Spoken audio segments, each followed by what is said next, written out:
Welcome to my channel. ఈరోజు అయితే మనం సైకిల్ వీడియో అప్పుడు పెట్టింది చూడండి గైస్, వీల్ సపోర్ట్ తీసుకొని. అది కాకుండా ఇప్పుడు వీల్ సపోర్ట్ తీసుకోకుండా ఆ సైకిల్ రిపేర్ చేయించాము చూడండి గైస్. చూడండి గైస్, ఇది బ్రేక్స్ అన్నమాట.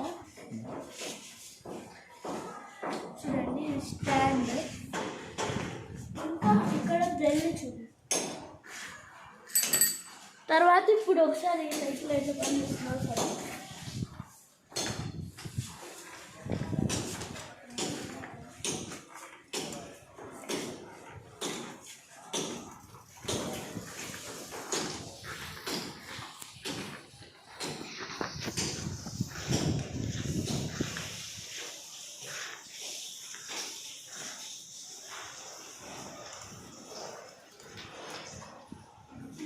ఈ వీడియో నచ్చితే మీకు లైక్ చేయండి, షేర్ చేయండి, సబ్స్క్రైబ్ చేయడం మాత్రం మర్చిపోకండి. బాయ్.